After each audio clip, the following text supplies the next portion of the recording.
जय माता दी सभी भक्तों को। आप सभी भक्त मेरा प्रणाम स्वीकार करें। स्वागत करता हूं आप सबका आपके अपने YouTube चैनल स्पिरिचुअल मोटिवेशन में। आज हम जिस विषय पर बात करेंगे कि बहुत सारे लोगों का मेरे पास मैसेज आया जिन्होंने बोला कि हमें इतने साल हो गए हैं जाप करते हुए, ध्यान करते हुए, पर हमें कोई अनुभव नहीं हो रहा। कुछ को बहुत कम अनुभव हो रहे हैं, कुछ को पहले अनुभव हुए पर अब बंद हो चुके हैं।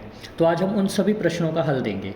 मैं कोशिश करूंगा कि आपके सभी प्रश्नों का विस्तार पूर्वक हल दे पाऊँ और आपको एक उचित मार्ग दिखा पाऊँ जिससे कि आप आगे अध्यात्म में उन्नति कर पाएँ, ताकि आपका विश्वास ना डोले। क्योंकि अगर इतने साल हो गए और इतना टाइम हो गया, अनुभव नहीं हो रहा, तो विश्वास डोल जाता है इंसान का। तो आज हम इसका सबसे पहले कारण जानेंगे कि क्यों होता है ऐसा। देखिए, जब आप जाप करते हैं ना, तो मैंने पहले ही बताया कि नकारात्मक शक्ति, अगर आपके पास कोई गुरु नहीं है तो नकारात्मक ऊर्जा आपको प्रभावित करती है। कई बार ऐसा होता है कि आपका जाप कमज़ोर होता है, जो आपका मंत्र है उसका बीज कमज़ोर होता है, तो नकारात्मक ऊर्जा आपके ऊपर अपना प्रभाव डाल देती है। जो आपको अनुभव तब हो रहे हैं वो भी नकारात्मकता के कारण ही होते हैं, क्योंकि नकारात्मक ऊर्जा भी अपने अनुभव करवाती है। कई बार आपको लगता है उबासियाँ आ रही हैं, जब भी मैं पाठ करने बैठता हूँ आँखों में पानी आता है, तो हो सकता है ये अच्छे लक्षण हो। नहीं, ऐसा नहीं होता, ये नकारात्मकता के कारण भी हो सकता है। तो फिर जब नकारात्मकता आपके ऊपर पूरी तरह हावी हो जाती है, फिर आप पूजा पाठ करना कम कर देते हो या बंद कर देते हो, आपकी आध्यात्मिक उन्नति रुक जाती है।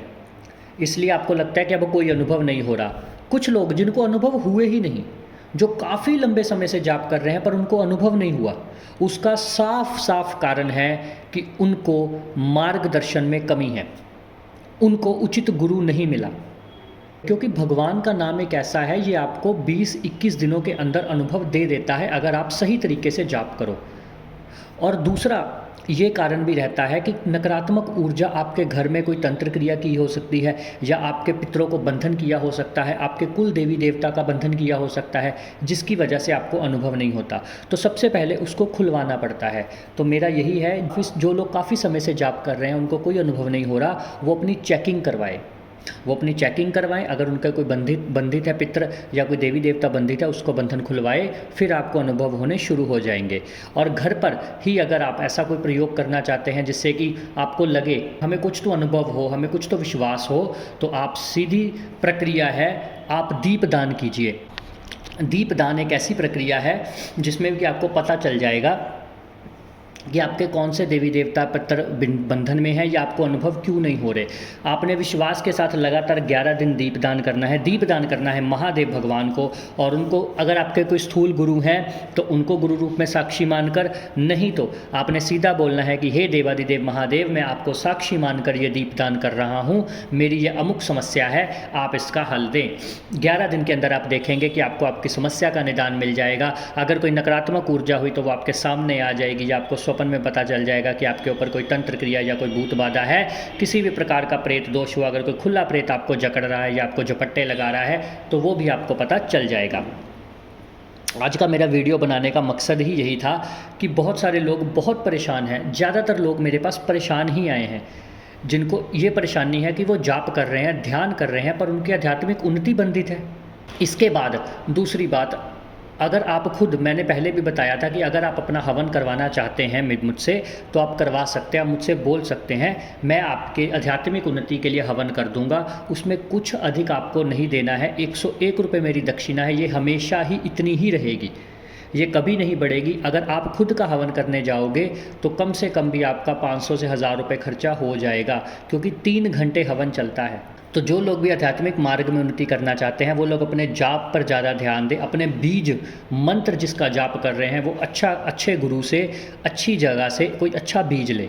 नहीं तो ओम नमः शिवाय ओम का जाप आप कभी भी कर सकते हो, कहीं भी कर सकते हो, किसी भी रूप में कर सकते हो। ये मंत्र आपको फल देगा ही देगा, और अलग अलग तरह की सिद्धियाँ आपको प्रदान करेगा। मेरा आपसे यही अनुरोध है कि आप ज़्यादा से ज़्यादा जप कीजिए, ध्यान कीजिए, और हमारे साथ जुड़िए। आप हमारे साथ जुड़िए, हमारे चैनल को सब्सक्राइब कर लीजिए। आगे जो हम लाइव ध्यान की क्लासेस लेके आ रहे हैं, क्योंकि अभी मुझे इस विषय में आपका रिस्पांस नहीं मिला, और जब तक मुझे रिस्पांस नहीं मिलेगा मैं लाइव ध्यान शुरू नहीं करूँगा, क्योंकि मैं आपके लिए ही कर रहा हूँ। मैं अपना टाइम निकाल रहा हूँ आपके लिए, फ्री ऑफ कॉस्ट दे रहा हूँ।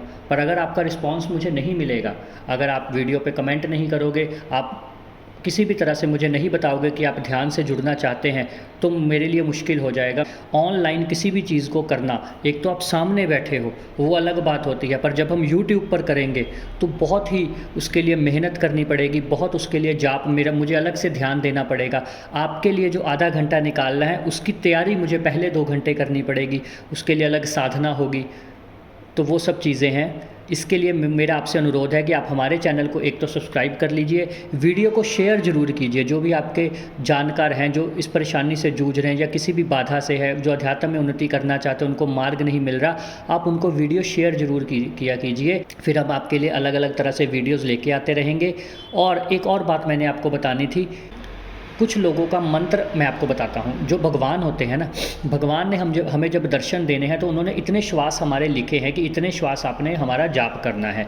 मतलब कि इतना जाप, इतनी काउंटिंग लिखी हुई है कि जब आप इतने, ये पता नहीं है मुझे कितनी लिखी है, ये हर किसी इंसान की अलग होती है। तो जब आप उस जाप को पूरा कर लेते हो, जब आप उस जाप को पूरा कर लेते हो तो भगवान खुद ब खुद आपको दर्शन दे देते हैं। कल मुझे किसी का मैसेज आया था कि हमें 19 साल हो गए हैं जाप करते हुए और कोई अनुभव नहीं हो रहा।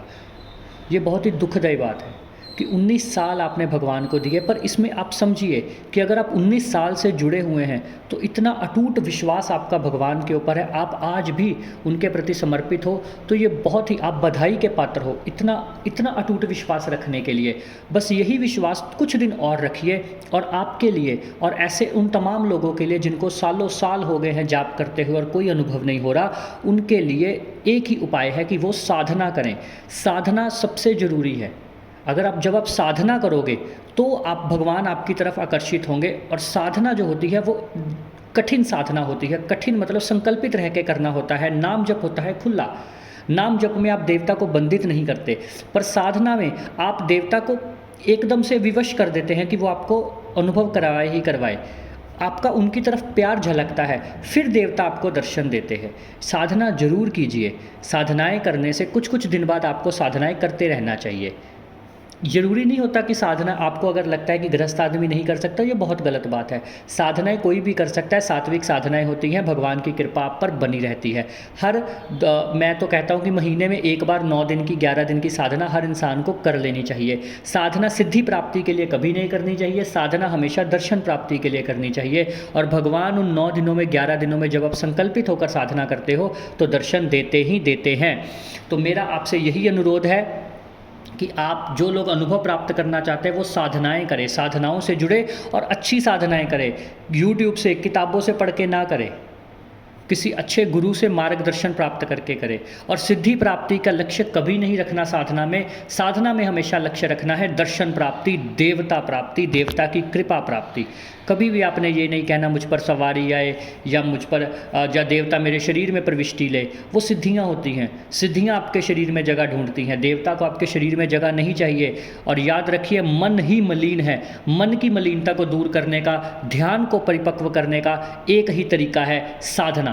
तो साधनाएं कीजिए। हम भी टाइम पर साधनाएं करवाते रहते हैं, आप उनसे भी जुड़ सकते हैं। हाँ, ये बात मैं यहाँ पे बताना चाहता हूँ कि मैंने साधना की कुछ फ़ीस रखी होती है।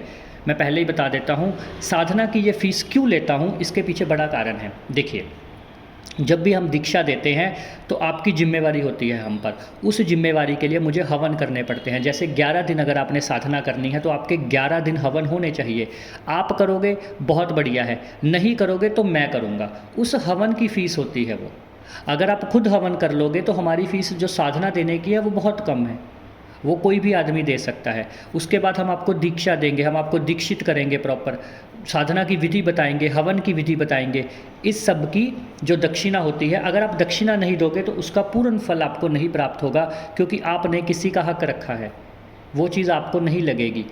इसीलिए, पर मैंने बहुत ही कम दक्षिणा रखी है। ये मैं बात पहले बता देना चाहता हूँ कि जो भी साधना करना चाहते हैं, क्योंकि अभी पीछे बहुत सारे लोगों ने हमारे साथ साधना की, तो उन सबसे भी मैंने फ़ीस ली है।